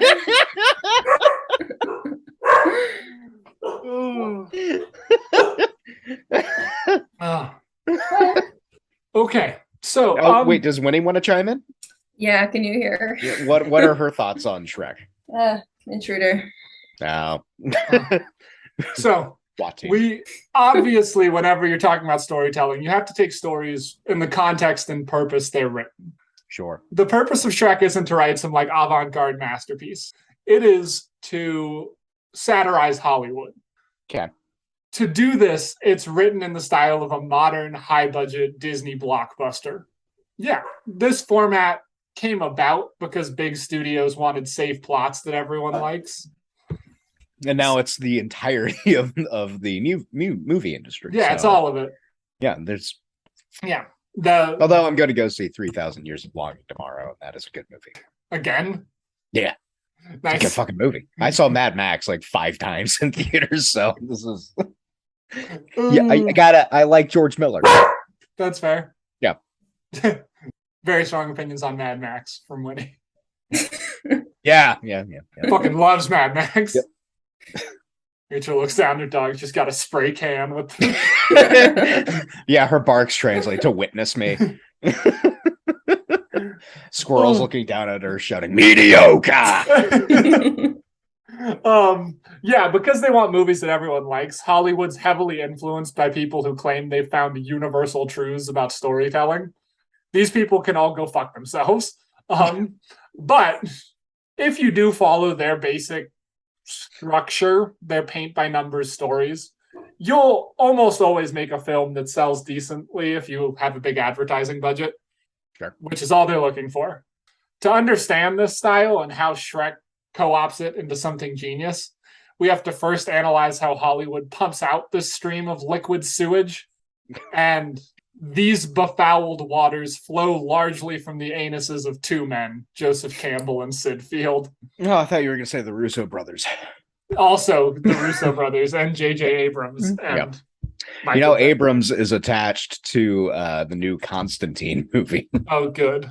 Akiva Goldsman, who is an awful screenwriter, is, I think, directing it. Nice. So that's going to be... That'll be good. Real good. You ever... Infinite pain and sorrow washing through Rachel's eyes. I just have, once again, no idea what you're talking about. So J.J. Abrams is the talentless hack who did like the new Star Trek movies, and 2 of the new Star Wars movies. He did one good movie, Cloverfield. Okay. And then he did the 2 bad new Star Wars. Yeah, he's bad. He likes lens flares a lot. Yeah, I hate. He is so we're talking about storytelling. He proponent, I guess, of this technique called like mystery box storytelling, where you give the viewer a mystery with no indication of what it is, and you just let it sit in the background and let that be the reason people keep watching. So he did the show Lost. And so mystery box is like, what's up with the island? What's the smoke monster? Okay, got it. Which was quickly revealed through the show Lost to be a horrible storytelling device. Oh yeah. So Akiva Goldsman is he's been doing a lot of the new Star Trek stuff, like Picard, Discovery. He produced King Arthur, Legend of the Sword, which is a movie that does not exist. It's really bad. I went and saw it in theaters, and we all smoked weed in the parking lot beforehand. And my wife, who doesn't smoke a lot, got like 8 times higher than the rest of us. So we all got out of the movie and we were like, wow, that was really bad. My wife was like, that was fucking awesome. So she remembers King Arthur, Legend of the Sword is like an incredible film. Yeah, so he has written, this is Akiva Goldsman, he has written the screenplay for Divergence Insurgent. Divergence Insurgent? Is that the name of one film or 2? The Divergent series Insurgent. They didn't name a movie Divergence Insurgent. No, I couldn't process that title. That's a shame. He did the screenplay for The Dark Tower. That was also not great. Not great. Story of Star Trek Discovery, a few episodes. Star Trek Strange New Worlds, the new one. Okay, Picard. So the feeling is we don't really like him. I don't like him. Okay. Anyway, but I don't think he was to it. Yeah, not Joseph, involved with Shrek. We'll start. He was not, because Shrek's perfect and he's a hack. So let's start with Joseph Campbell. Have you heard of Joseph Campbell? He also wrote Batman Rachel? and Robin. No, I have not. How incredible for you, Aaron. I assume someone made you read Joe Campbell every year you were in college. I've never had to read him, thank God. But you have an English degree. I know. I got Lord away have from mercy. I am very stubborn, Shark, and I will refuse to do these things. So that's one of the reasons that I kept clashing with the head of the creative writing department to the point where she tried. I won't read Joseph Campbell. Well, no, because I didn't like that style of like you have this arc that you have to follow in order to write a good story. And I was like, I don't want to do that. And she tried to fail me. And my mentor stuck up for me, and his contract was not extended. Dang. Yes. Yeah. So Joseph, that perfectly summarizes Joseph Campbell.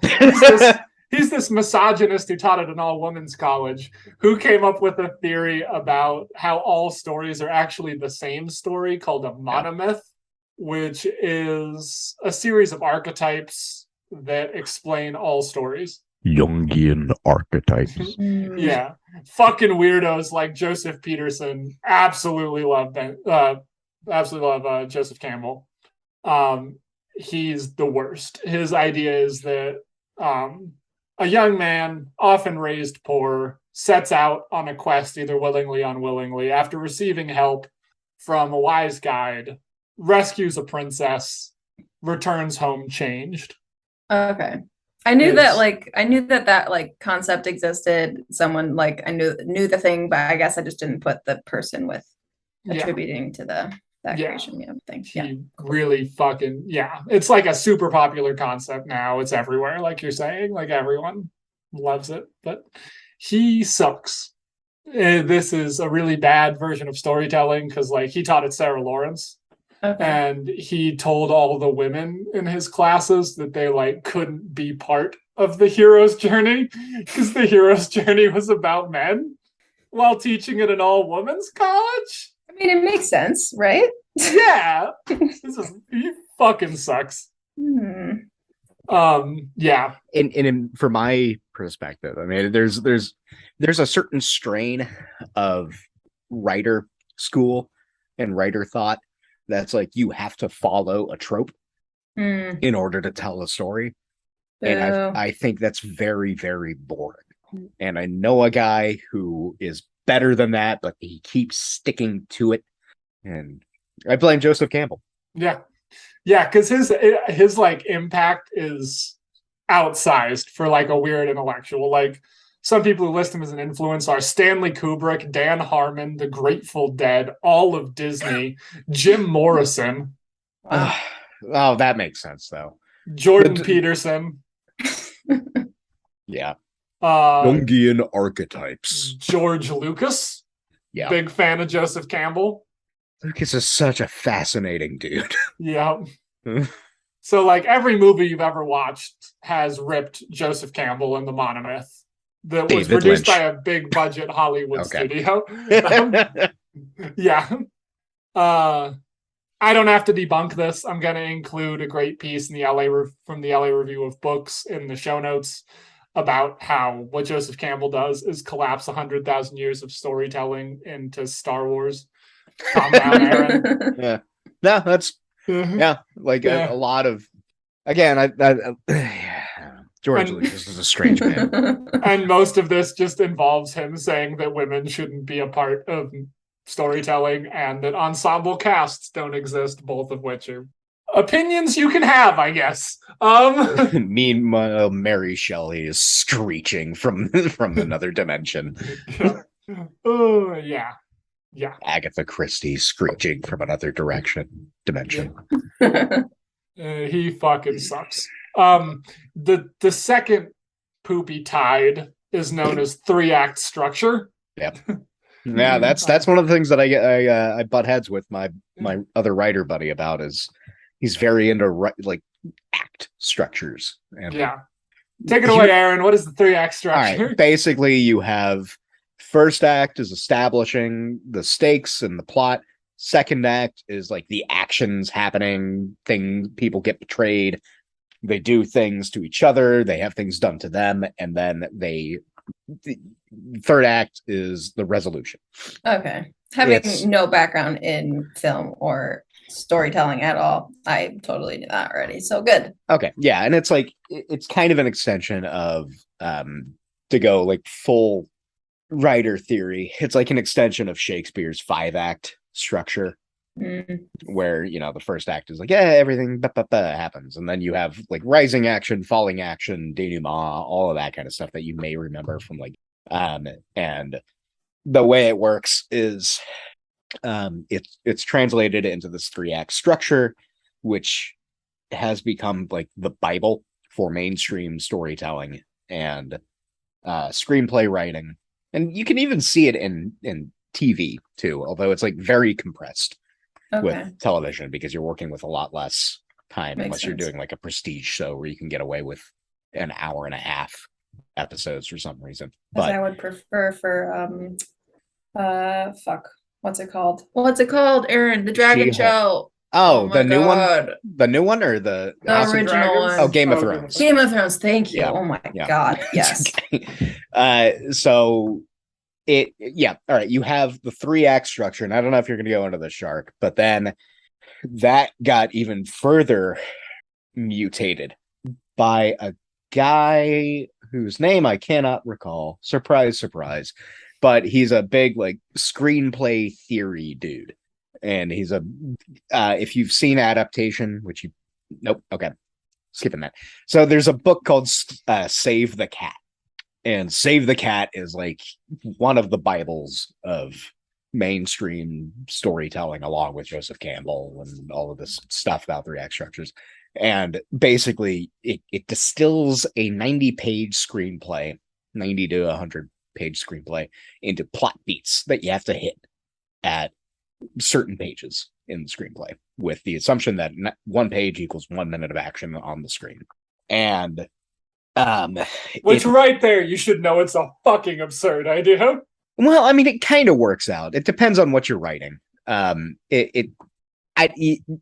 all right with that as a guideline. I'm less good with distilling a story into specific plot beats that you have to hit. And the reason is, this is what the audience expects. And you have to deliver what the audience expects. Otherwise, you're going to get Last Jedi'd. Famed thing that makes great art exactly fulfilling everyone's expectations. Yeah. And I don't know, like the book, I took like a screenwriting class in undergrad, and it uses popular films as examples to kind of uphold this and say, like, look, here's how Taxi Driver does this, and here's how Godfather does this, and but there's like a difference between even like, these classic movies, which are still pretty not mundane, but non-avant-garde, right? Mm-hmm. There's like a difference between that and like Jodorowsky's Holy Mountain or El Topo, or like anything David Lynch made outside of the movie Dune, where you expand on these ideas and you go into strange directions that don't deliver what people want. And anyway, 3-act structure, there you go. Yeah. That's how Hollywood creates stories by and large to this very day. And Shrek does this better than any other movie ever. It is a perfect 3-act structure. Shrek is introduced perfectly in the first act. We get all the characterization we need.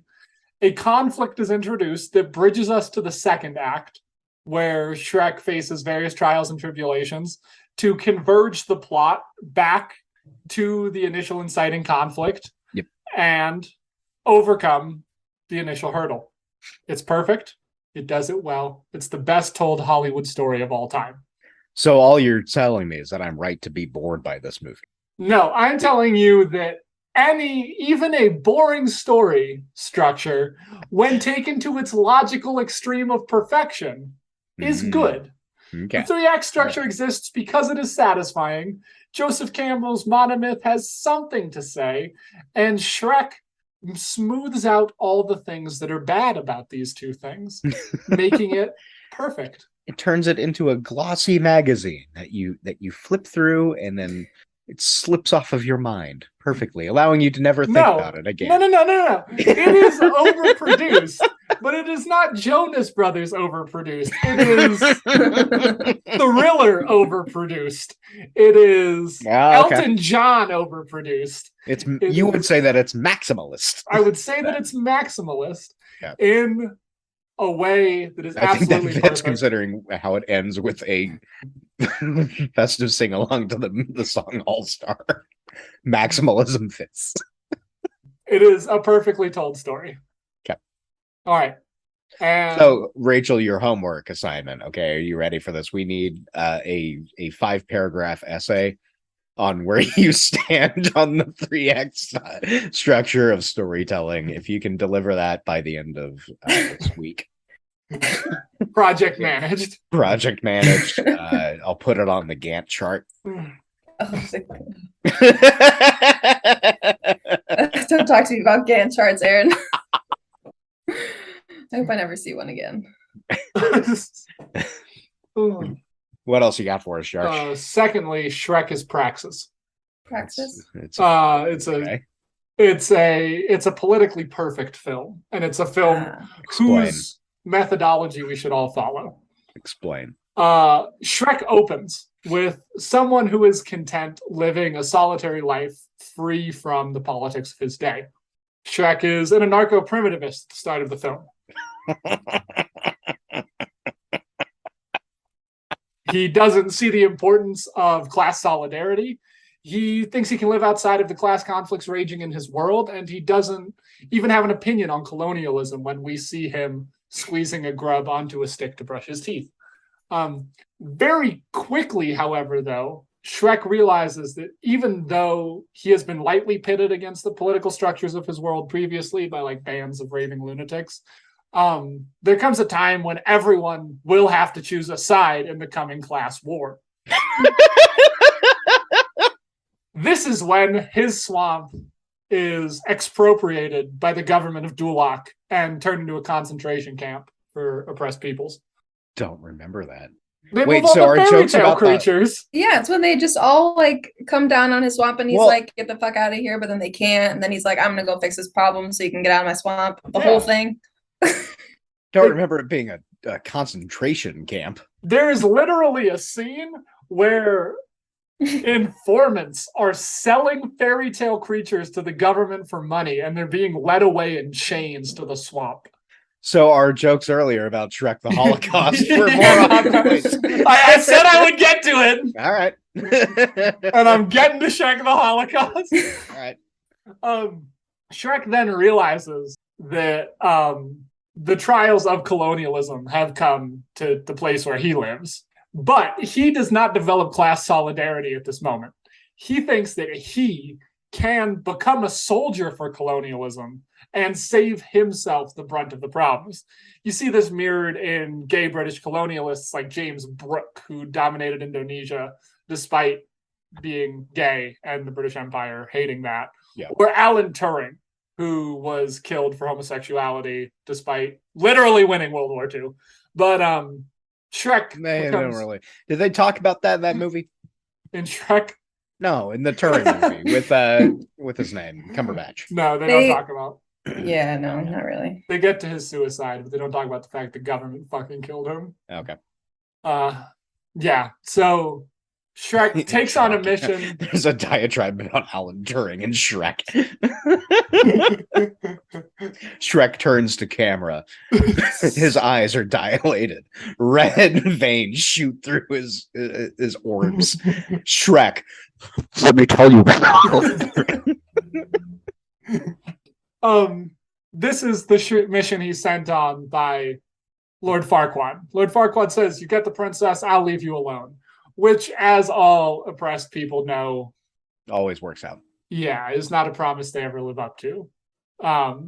Whether it's Alan Turing and his homosexuality, or we're just trying to send the Jews to a nice farm upstate in the Rhineland, or any of those various things, it's not real. It's a lie. A nice farm upstate in the Rhineland. That's what they said. I know, but just phrased that way. This becomes clear because when Shrek enters Duloc, there is a song titled Duloc is a Perfect Place. Duloc is a perfect place. It's a great place where everyone lives. It's so much catchier than that, Aaron. It'll get stuck in your head for days. Is it like the World Belongs to Me song from Cabaret? Catchier even. Okay. That's a good scene. If you haven't seen that scene, that's a good scene. The important lyrics from Duloc is a Perfect Place is, here we have some rules, let us lay them down. Don't Tomorrow make waves, belongs. stay in line, and we'll get along fine. Duloc is a perfect place. I'm going to listen to the Cabaret song. You will listen to me talk about Shrek for 4 hours. There you go. There's the Cabaret song. I linked it. Is it like that? Exactly like that. All right. So, yeah. Farquaad in general is obsessed with perfection. Duloc is halfway between a theme park and a suburb in its aesthetic. Yep. He has a song about staying in line, and Shrek will never ever fit into this aesthetic. Even if he becomes a good colonial soldier, he will always be outcasted. So he accomplishes his mission. He saves the princess. He doesn't slay the dragon, which is a great inversion of the trope. He has his animal familiar, fuck it. But whatever. Animal familiar. Shrek is a ranger? Yeah, Shrek is a level. I don't think he's a ranger. druid. No. Yeah. And it's not really an animal companion because Donkey represents Leon Trotsky. But Shrek is the proletariat. He's dirty, he's gross. Is Shrek 4 when Donkey gets an ice pick to the head? Yeah, exactly. Okay. And Donkey is the voice of reason trying to build class solidarity with Shrek. He's Leon Trotsky in this analogy. But yeah. So once he eventually does that, he comes back to Duloc and realizes the importance of class solidarity and a rejection of the pacifism he'd showed earlier in the film, where he was unwilling to kill or do great violence unless attacked, and he becomes a true revolutionary, and they kill Farquaad, thereby overthrowing the monarchy. I don't remember that. The dragon eats him. Ah, yeah. Okay. He succumbs to the influence of Donkey, who had urged him to do this earlier because Donkey's Leon Trotsky, and actually engages in violent revolution against the state, showing us the limits of pacifism and the limits of appeasing colonialism. Shrek is praxis. Okay. All right. We're all on board. That seems that's a decent argument. Yeah. I mean, the romance bit is a little weird because it's only when she becomes an ogre that he's in. Isn't that right? Not quite. Okay. Like from what I remember, they like just start to get along better, and he's like very like aware that he's an ogre and that she's a princess, and like it's not going to work, but they like still develop a relationship kind of. I don't know, Shark. Am I remembering this correctly? Yeah, there's some tension, some romantic tension before she becomes an ogre full time. Yeah. So it's not fully saying that it's only okay to be in a romantic relationship with someone of your kind. It's in fact never saying that because a donkey fucks a dragon, Aaron. That's a good point. Not trying to make this movie racist. It's in fact got an interracial love story in it. So and I like how they don't address it at all. Like Shrek, dragon and Shrek or donkey. Wow, I cannot talk. Today. Everything is Shrek.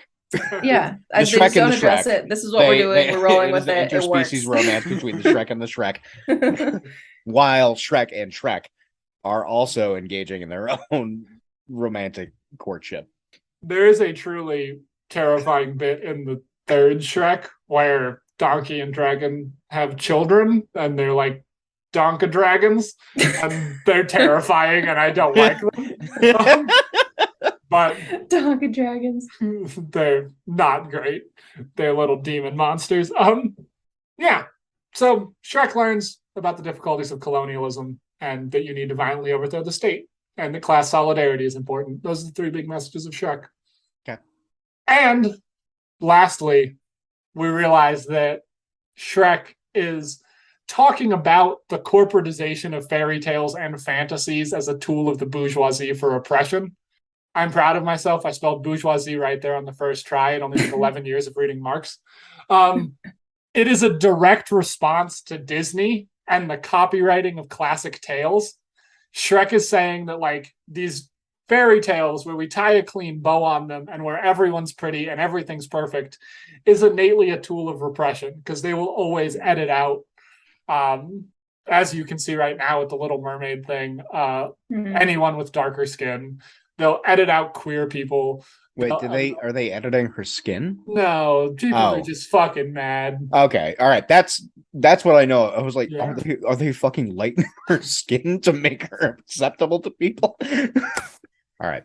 No, this isn't Aladdin where he's drawn lighter as the movie goes on. Yeah. Shit, really? Is he? Yeah. Oh wow. Or so I've read on the internet. I haven't watched Aladdin in a long time. Yeah, I'm not. Wait, you're talking about the animated version of it? Yeah. There's a really good movie about genies called 3,000 Years of Longing that you should go see. Oh, I hadn't heard of it. Do you like that movie? It's a good movie. You know, I'm going to go see it again tomorrow.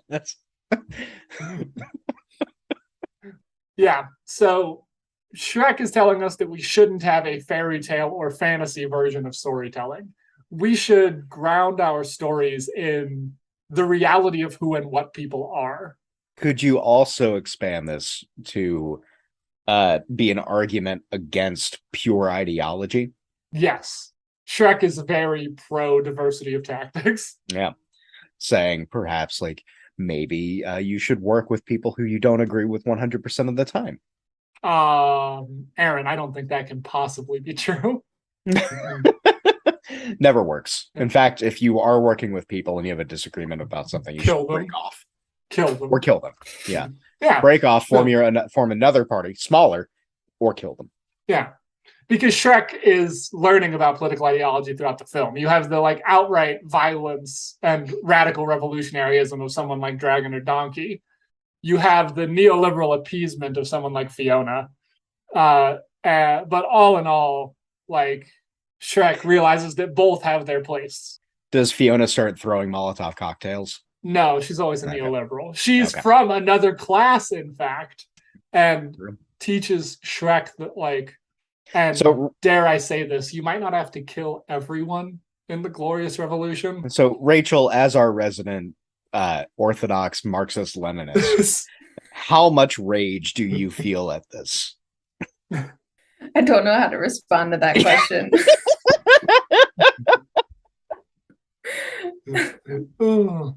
I'm sorry. I really don't know how to respond. That's okay. So that's a Shrek politics. Okay. It's brilliant. Right. It's the most politically perfect movie ever made. Okay. And that's just Shrek 1. Shrek 2. God damn. This is my favorite thing. In Shrek 2, we are Shrek. The fewer notes we take, the longer the episode goes. Shrek and Fiona go to a place called Far, Far Away. I will not let Aaron coo me out of making him listen to Shrek for 4 hours. They go to a place that's a stand-in for Hollywood called Far, Far Away. In this, we find out that Fiona... He's going to start playing Metal Hellsinger during this. In this, we find out that Fiona is the daughter of the king and queen of Far, Far Away, the rulers of Hollywood. But her parents are effectively strong-armed into making decisions by the fairy godmother, who is the true ruler of Far, Far Away. Is this a movie where they do a bit about Godmother and it's a riff on The Godfather? Yes, exactly. Okay. And the fairy godmother runs a business that literally sells happy endings that people take to... Aaron is talking to his dog in an effort to not deal with me talking about Shrek anymore. He looks so pleased. Barry and I both have this same mental state. He looks like he's like half sleeping. Did you wake him up from a nap? No, he just really dislikes being picked up. Okay. Yeah. So in this, the king is ruled by big business who sells happy endings. They're the pharmaceutical industry who try to fix people's problems by just giving them drugs. To solve this problem, the king resorts to the criminal underworld. The very people he criminalizes, he then goes to kill Shrek to solve his problem of having an ogre as a child, proving that legality is always for proles, not big businesses nor rulers. Wait, wasn't she the daughter of Farquaad? Mm-mm. No. Why was she a princess? She's the daughter of the king and queen of Far, Far Away. Oh, and she was supposed to be married to the Farquaad. dude. Yeah. I thought Farquaad was older. No, she's supposed to marry Farquaad. Okay. The age of Farquaad doesn't really matter. That's true. Yeah, well, okay, go on. So when you make the laws, you obviously don't have to listen to them, is the point of Shrek 2. See the Kennedys working with the mob, the FBI selling crack, Iran-Contra, or anything else the government does. Shrek 2, also a politically perfect movie. Okay. Trump having no repercussions for stealing classified documents. Yeah, exactly. Shrek is pointing this out, Aaron. It is telling us what to do. All right. Which is storm their castles with a giant gingerbread man.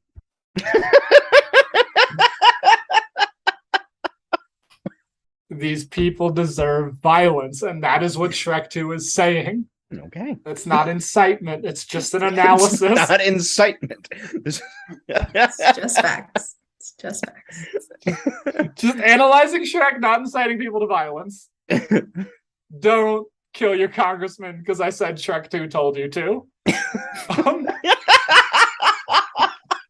Important disclaimer. This is Gen Z political violence inspired by Shrek. I don't know. The people on the podcast told me that it was praxis. I named my assault rifle Gingerbread Man. Oh, when you read about me on the news, that's what it's going to say. Yep. And lastly, as you will be pleased, Aaron, this is my final point. Is it final point of just Shrek 2 and then we go into the musical? No, we're not going to dig into Shrek the musical because it's just right. Shrek 1 with songs. Okay. Lastly, Shrek is an important spiritual text that should be read carefully to help us navigate the complexities of a modern world. Okay. Now, when you say like, are we? Do you have copies of the shooting script? No, you watch the movie. It's a text. The movie can be a text. Yeah, I'm just curious as how you annotate this. You don't need to annotate a spiritual text, Aaron. It reveals itself to you through divine revelation. Oh, that's why you're a fucking Christian. I knew it. I want no Christians in my car. No, I don't want no communists in my car. No Christians either. That's a Repo Man quote. That's right. Oh, my thinly veiled shot at having to read so much rabbinical shit in my undergrad. Yeah, very thinly veiled. Completely went over my head. I hate Spinoza. Oh, I like Spinoza. He's fun. I like Maimonides. I'm not into Spinoza. Yeah, Maimonides is also good. Yeah. The Rambam. He's got a fun little nickname, Rambam. So Fairy Godmother and Farquaad both in some way are about like a pursuit of a perfection of the self. Okay. Farquaad through the perfection of society and thereby the perfection of the citizen. Fairy Godmother as a treatment of your own spiritual ills and therefore a perfection of your internal landscape. Both are bullshit. So you're telling me that you're not a Buddhist? I am a Buddhist, and I'm about to get into that. Oh, all right. Much like Leonard Cohen. The idealization or the fairy taleification of our own mental health is something you see a lot in modern society, whether it's like beer commercials or mental health drugs, which some people need, but aren't obviously going to solve all of your problems. Or the idea that making more money can make you happy. There's this idea. Thank you for clarifying that, so that we don't wind up being an mental health. Fucking podcast. Take your pills. I've taken some pills, but I know that pills aren't gonna like not make solve me everything. The person that I am. Yeah, that's what booze is for. Yeah, it's not what booze is for. Don't take that seriously. Pursuing mental health perfection or pursuing a happy ending are both things that stories tell us we need, but both are an inherently flawed concept. attaining better welfare is a progression, as shown in something like Buddhism. You're striving to become enlightened, not enlightened.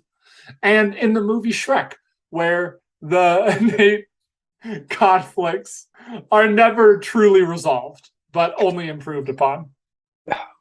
I'm gonna send you my favorite Buddhist text.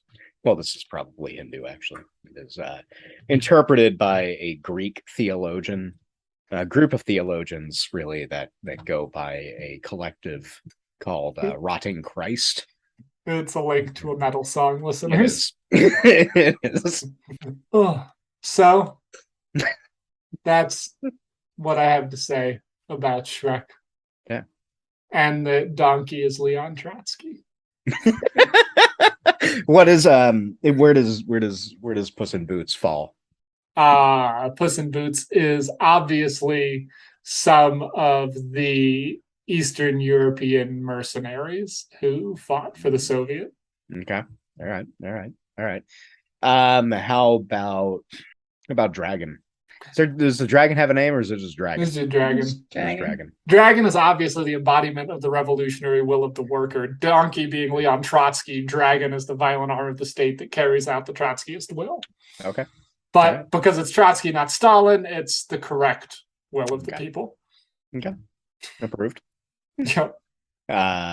What about who else is a character that I know? That exhausts my knowledge of the characters in Shrek. Fiona represents the solving of class conflict with the rejection of all class. She's a member of the aristocracy who can then become one of the proletariat by renouncing her class privilege, much like anarchist Peter Kropotkin. Perfect. All right. I was going to say like a fictional Romanov. No, like actual Kropotkin, Prince of Moscow. Yeah. That's a Shrek. I mean, yeah. All right. Yeah. All of your analyses, I think, is exactly the reason why all children should be able to and be shown in school Shrek, because that way these things get ingrained at a very low level without them even knowing. And then when they get older, that's when it comes back and hits them. You're like, wow, Shrek really did make an impact in my life. Exactly. This must be why it turned out the way that I did, even though the movie didn't really make much of an impact. The lessons. That's what you think. Well, yeah, I'm getting there. Hold on. The lessons stuck with me. So I don't remember the details, but I remember the lessons. Much like I've read like koans for Zen, but I don't remember any of the details, but the lessons. Yep. Yeah. I believe it's Marcel Proust who says that fucking insufferable classics major trying to just LARP as a creative. The books that I've eaten have fed me an equal amount to the meals that I've consumed, whether I remember either of them. The only thing people need to know about Proust is in Little Miss Sunshine, where Steve Carell's character has a mental breakdown because the only thing he's done is read Proust and make a career out of it. I don't know if you definitely can't see this, listener, but Aaron and Rachel look exhausted, which was truly my goal today. This is a different kind of exhaustion from the Punisher episode that we recorded previously. Oh, I'm happily exhausted. I'm gonna go watch Shrek after this. So. Hell yeah. I don't know. I probably won't watch Shrek after this, but I respect it. I respect it a little more. This is also the culmination of a joke from 2 years of friendship where I one day said I would set out to prove to Aaron that Shrek was one of the greatest movies ever made. I just Aaron said, I'll never listen to you talk about Shrek for long enough, and he was wrong. I just remember there was one time I went over to your place and it was a group of people all in the living room crowded around an air conditioner. And I said degrees. Yep. And I said something about not liking Shrek, forgetting that I was on average 6 years older than everyone in the room, and everyone erupted into a cacophony of disbelief. Yeah, the reaction was akin to like you running over the family cat when you pulled into the driveway. It was like a similar level. Yeah. I'm surprised you didn't get sat down right there and made to watch Shrek immediately. I tried to go on this very rant, and Aaron said, I'm not going to listen to you talk about Shrek for 4 hours, unquote. See, I knew it. I knew you've been taking notes. So, Rachel, you were already on the camp of pro Shrek. Oh, yeah. Okay. Yep. Did you have similar analyses prior to this? No, I was actually thinking that this like Shark's analysis was something like I would not have been able to like connect the dots, or not been able to, but like I've never looked at it in that way before, but I totally agree. Never have been stupid enough to deep dive into No, Shrek I've been so on the surface level. I'm like, oh yeah, this is funny, this is enjoyable. I like it. Little did you know it was liberal indoctrination. Yeah. So now you've been Shrek pilled, ascended another level. Yeah, so now I'm even more in the Shrek camp, and What color is the pill? Is it green? Yeah, the shark pill is green. When you become shark pilled, you take the green pill. All right. So, listener, I'm glad you could join us for a it feels like 4 hours inside joke with myself that I got to carry to fruition gleefully today. Though it has been only an hour and a half, it feels like 4 hours so fast. It's been 2 hours. Has it been 2 hours? Okay, I don't know. And change. Solid 2. Yeah. All right. And here you. So what? Okay. Well, yep. Thank you for sharing. I feel like the only appropriate exit here is for one of you to. I've already sang this episode to sing whatever the fucking All-Star, or I'm a Believer. This is now karaoke night. Karaoke night. No, that's another person who was part of Shrek's cast in the DVD extras of Shrek 2. You can watch them all do an American Idol style competition singing the songs from Shrek. Oh, is that where the movie Sing comes from? And Simon Cowell guest stars as himself. I think I've seen that before. American Idol version of Shrek 2. God amazing. Damn. Simon Cowell. That is a guy I happily forgot existed.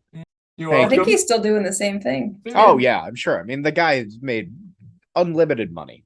He typed in, he opened his console commands on his game, and he said, "Greed is good 999999999," and that's what American Idol has done. Yep. So that's a joke about cheat codes in Warcraft. So you have Warcraft. I don't know which game. Just type in "Greed is good 999999999." Might be Age of Empires. Give it a shot. It's one of 38 games. It's one of 38 RTSs that came out between 1998 and 2005. I was trying to think of the Sims cheat code for unlimited money, but I forgot. You know, they're releasing Sims 4 for free. Really? In October. Yeah. Huh. Good to know. I mean, the DLCs are still innumerable and all like $15, but I don't know how much they are. Cool. Base game. This is a video game podcast where we talk about great deals that you can find on old games. I'm gonna go outside.